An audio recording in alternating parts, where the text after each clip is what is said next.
Hello everyone, नमस्ते अनि स्वागत छ हजुरहरूलाई हिमालय किचनमा। आज म हजुरहरूको लागि लिएर आएको छु नेवारी ट्रेडिसनल एकदमै पपुलर डिस चटामरीको रेसिपी। ल अब यसको लागि मैले यहाँ बलमा लिएको छु 1 कप चामलको पिठो। यसलाई मैले आफैले तयार गरेकी हुँ। यो चाहिँ मैले सुक्खा चामललाई पिसेर बनाएकी हुँ। हजुरहरूले भिजाएर चामललाई बनाउन पनि सक्नुहुन्छ। भिजाएर बनाउँदा चाहिँ चामललाई 4-5 घण्टा भिजाएर अनि केही बेर पानी तर्याएर अनि पिस्नुपर्छ। ल अब यसमा म बिस्तारै बिस्तारै पानी राख्दै यसको ब्याटर बनाउँदै जान्छु।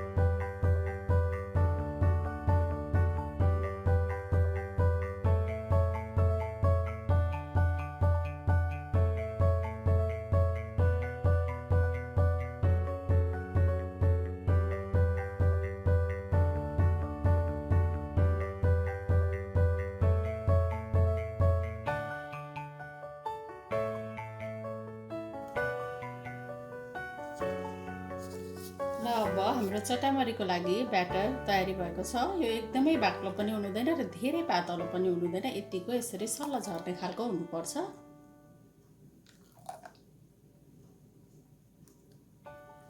र अब यसलाई म केही बेरको लागि साइड लगाएर राख्छु।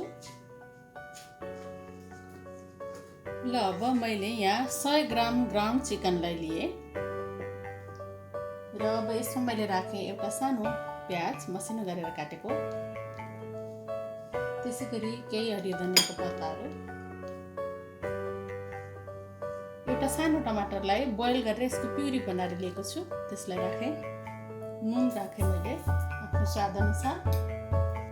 1 सानो चम्चा जिरा धनियाँको पाउडर मैले यसमा राखेँ। आधा सानो चम्चा बेसार नराख्दा पनि हुन्छ आफूलाई राख्न मन नहुँदा। त्यसै गरी मैले यसमा राखेँ आधा सानो चम्चा काश्मिरी रातो खुर्सानीको धुलो। पिरो रातो खुर्सानी अथवा हरियो खुर्सानी पनि काटेर यसमा राख्न सक्नुहुन्छ हजुरहरूले। 1 सानो चम्चा जति अदुवा लसुनको पेस्ट म राख्दैछु। 1 सानो चम्चा तेल र एउटा अन्डालाई राखेँ मैले। हजुरहरूले 2टा अन्डा पनि राख्न सक्नुहुन्छ यतिमा। अब यसलाई राम्ररी मिक्स गरौँ।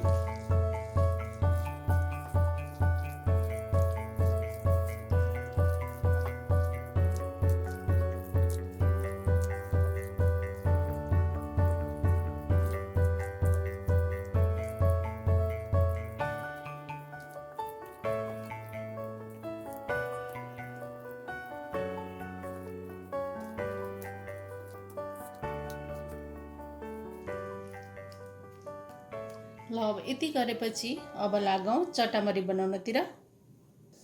ल मैले यहाँ प्यानमा 1 सानो चम्चा तेललाई तताउन राखेको छु र तेल हल्का तातेपछि अब यसलाई मैले यसरी सबैतिर लगाइदिएँ र म अब अघि बनाएको चामलको ब्याटरलाई यसमा राख्छु।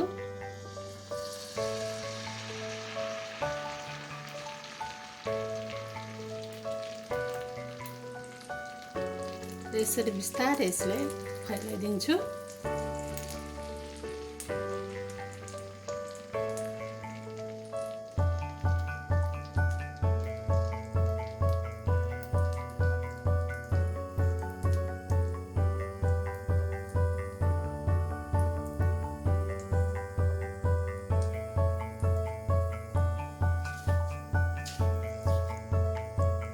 र अब यसमाथिबाट म अघि बनाएको चिकनलाई यसरी राख्छु।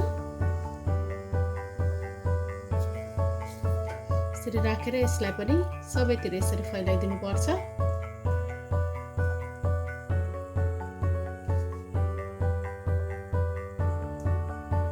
चटामरीलाई एकदमै हाई हिटमा पनि पकाउनु हुँदैन, मिडियम हिटमा पकाउनु पर्छ यसलाई।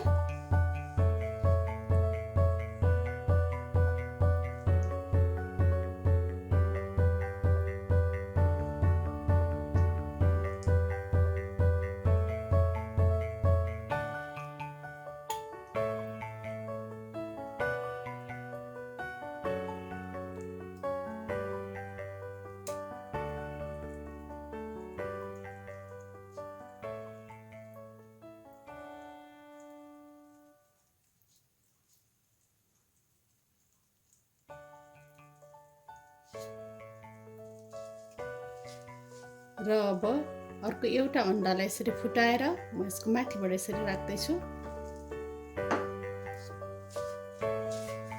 र अब यति गरेपछि यसलाई छोपेर 10-12 मिनेट जति पकाउनु पर्छ।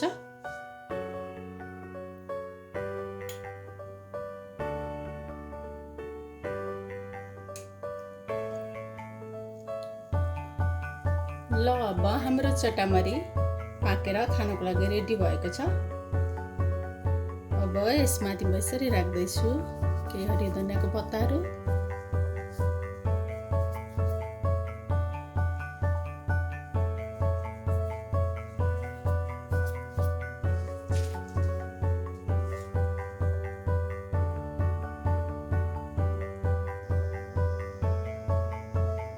ल अब हाम्रो चटामरी अब यसरी बनेर खानको लागि रेडी भएको छ। हजुरहरू पनि यसलाई ट्राई गर्नुहोला, एकदमै मिठो हुन्छ, सजिलैसँग बन्छ। यसलाई नेवारी पिज्जा पनि भनिन्छ। यसमा चाहिँ माथि चिज राखेर पनि यसलाई एकछिन पकाएर सर्भ गर्न सकिन्छ। हस् त, यो रेसिपी हजुरहरूलाई राम्रो लाग्यो भने हाम्रो भिडियोलाई लाइक, कमेन्ट, सेयर गरिदिनु होला। यस्तै रेसिपीहरूको लागि हाम्रो च्यानललाई सब्सक्राइब पनि गरिदिनु होला। सब्सक्राइब गरिसकेपछि नजिकै रहेको नोटिफिकेसन बेललाई पनि अवश्य पनि क्लिक गरिदिनु होला। फेरि पनि यस्तै मिठो परिकारको रेसिपी लिएर आउने नै छु। हाम्रो भिडियो हेरिदिनु भएकोमा हजुरहरूलाई धेरै धेरै धन्यवाद।